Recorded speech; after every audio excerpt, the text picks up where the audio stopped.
Assalamualaikum warahmatullahi wabarakatuh. Waalaikumsalam warahmatullahi wabarakatuh. Alhamdulillah, pada pagi hari ini kembali saya bersama saudara saya Kofi Abdurrahman Alif. Gimana kabar antum? Alhamdulillah sehat-sehat. Ini kita lanjut obrolan kita yang kemarin. Atau kita tema apa contoh yang terjadi atau fenomena sekarang.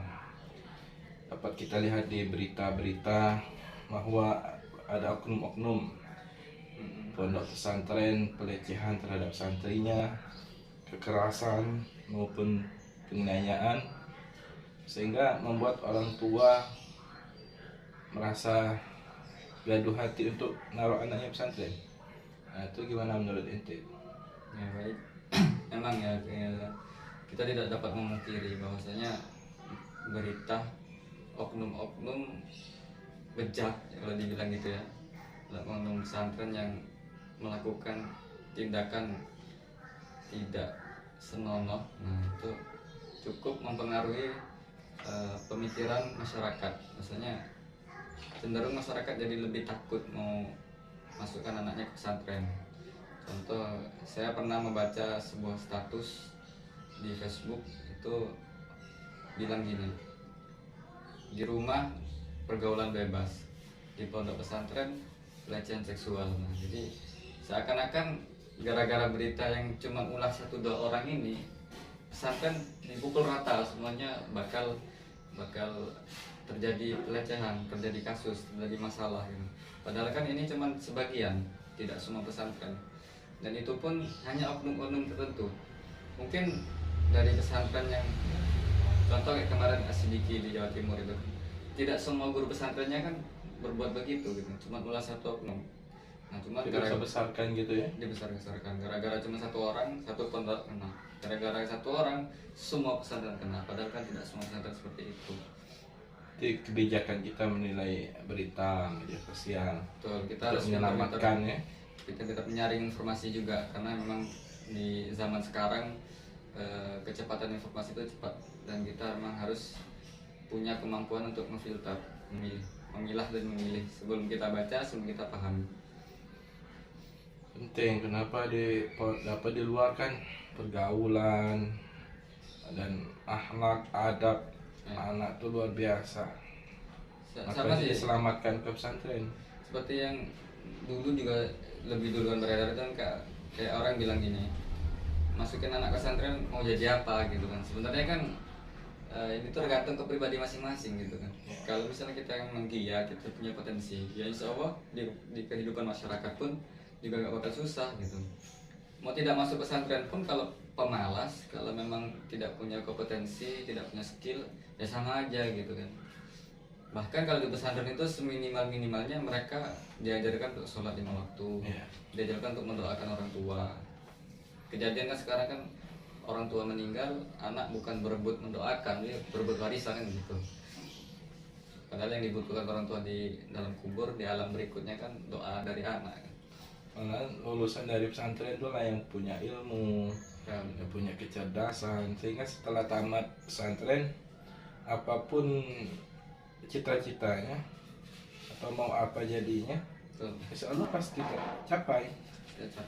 Karena sudah ada skill, ada ilmunya, dan juga tertanam jiwa akhlak yang baik, akhlakul karimah. Kalau menurut saya sih di zaman sekarang itu udah paling benar tuh di pesantren lah, karena menurut saya, pendapat saya pribadi, itu pesantren itu simulasi kehidupan. Jadi apa yang kita temuin di kehidupan di masyarakat itu sudah diajarkan di pesantren.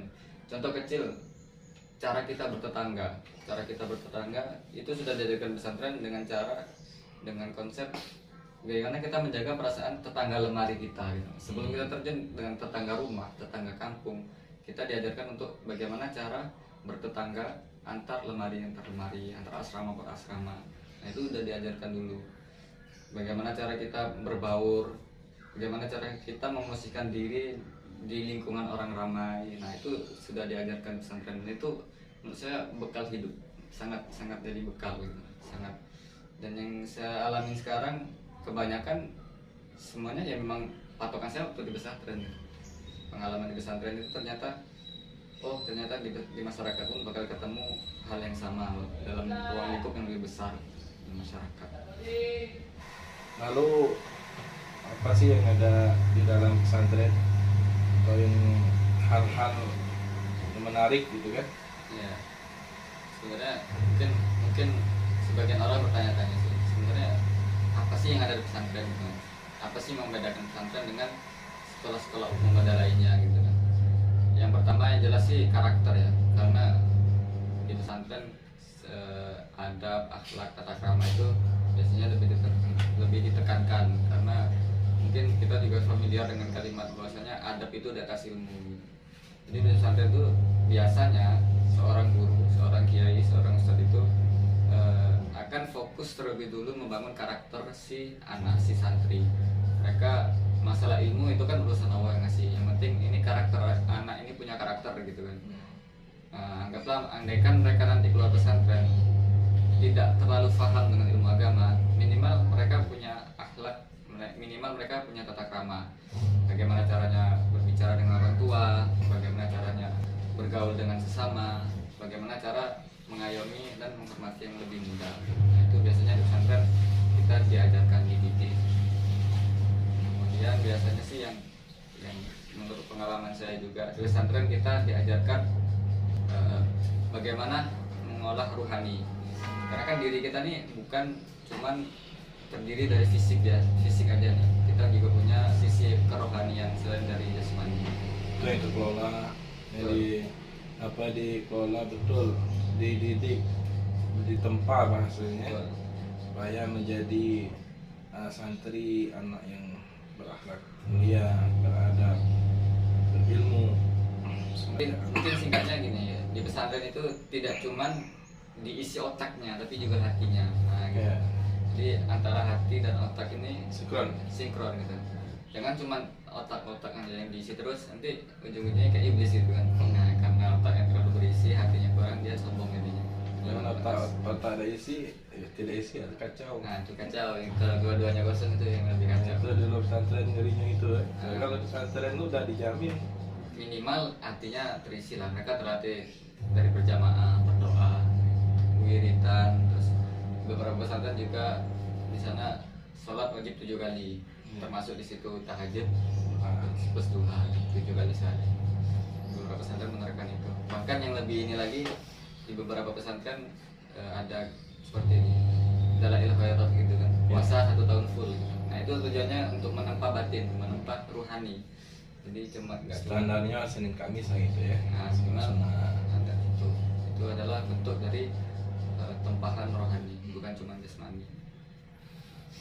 Jadi itu tadi efek atau nilai plus. Jadi bahasanya walaupun orang tua tadi berat melepaskan anak, tetapi untuk kedepannya, masa depannya cerah gitu.